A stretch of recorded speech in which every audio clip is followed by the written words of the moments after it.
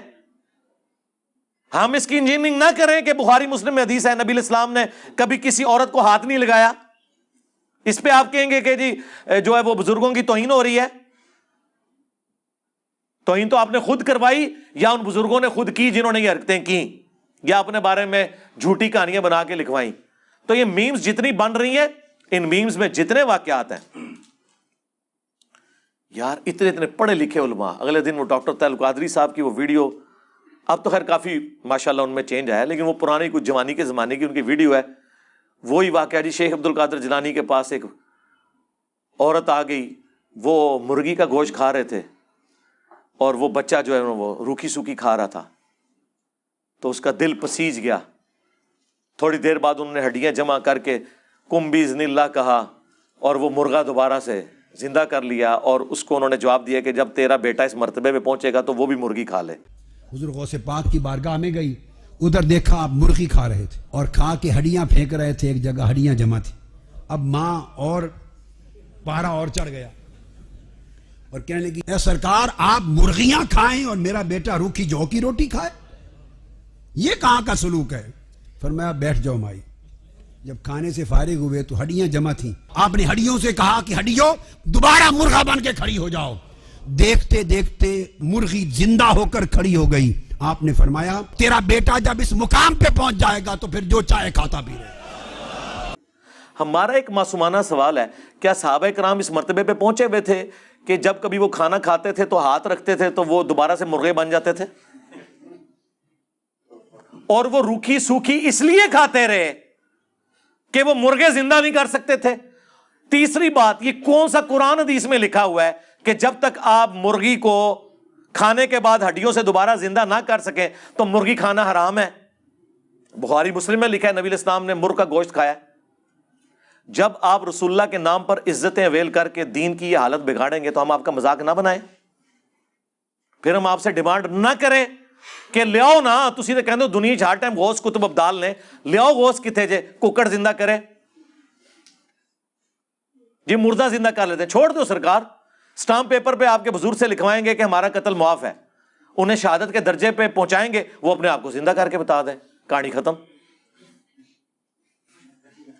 تخت بلقیس آ گیا سی، ٹھیک ہے سرکار، وائٹ ہاؤس لے آؤ، مارگلا ہلز پہ لا کے رکھ دو، ہاں مان لیں گے، اے کوڑا تے میدان، ٹرو بھی نہ کر کے بھی نہ دکھاؤ، پھر کہنے ہو منو، تو پھر آپ بھی مانو کہ میرے اسٹوڈنٹ کہیں گے کہ جی علی بھائی نے جو ہے نا وہ مدرسہ دیوبند ایک دن کے لیے غائب کر دیا تھا، جس طرح ڈیوڈ کاپر فیلڈ نے اسٹیچو آف لبرٹی غائب کیا، دوسرے دن انجینئر صاحب نے منظور الاسلام بریلی کا مدرسہ ایک دن کے لیے غائب کر دیا۔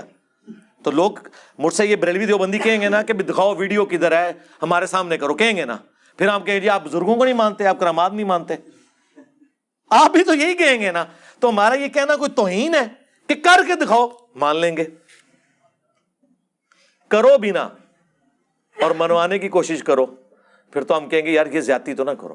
تو ہمارا مقدمہ بھی سمجھیں، میں جتنی باتیں کر رہا ہوتا ہوں ریبٹل میں کرتا ہوں، اور یہ لوگ ان باتوں کے اوپر کہتے ہیں کہ دیکھیں یہ توہین کر رہا ہے، توہین نہیں ہوتی ہے، آپ نے جو بکواسیات ارشاد فرمائی ہوتی ہیں نا، بونگیاں شریف، ان کے جواب میں بات کر رہا ہوتا ہوں۔ تو ریبٹل میں جب بات کی جاتی ہے اس کو اس کے کھاتے میں ڈالا جاتا ہے جس نے کام ڈالا ہے۔ ڈاکٹر ذاکر نائک اگر یزید کو رضی اللہ عنہ نہ کہتا، قسطنطینیہ کی بشارت نہ فٹ کرتا، تو میں نے کبھی 2011 کو وہ جواب دینا تھا حسینیت اور یزیدیت کا تحقیقی جائزہ 10 دسمبر 2011 کو، مسئلہ 61 نہیں، آپ جوتیاں مارے ہمارے سروں کے اوپر، ہمیں جواب بھی نہ دینے دیں۔ اگر الیاس قادری صاحب یہ نعرہ نہ لگواتے بے خطا بے گناہ معاویہ معاویہ، تو ہم نے کبھی جواب دینا تھا کہ آپ عمار ابن یاسر کو تو یہ نہ کہیں کہ بے گناہ بے خطا، جس کو رسول اللہ بھی کہہ رہے ہیں کہ اسے باغی جماعت قتل کرے گی، صحیح بخاری 2812 اور 447، یہ انہیں اللہ اور جنت کی طرف بلائے گا، وہ جماعت جہنم کی طرف بلا رہی ہوگی، باغی جماعت، جس کو نبی علیہ السلام خود کہہ رہے ہوں کہ یہ بے گناہ شہید کر دیا جائے گا باغیوں کے ہاتھوں، جنت کی طرف بلاتے ہوئے، اسے تو آپ بے گناہ بے خطا نہ کہیں۔ اور جو مارنے والے ہیں مروانے والے ہیں ان کے ناموں کے آپ نعرے لگائیں تو ہم جواب نہیں دیں گے؟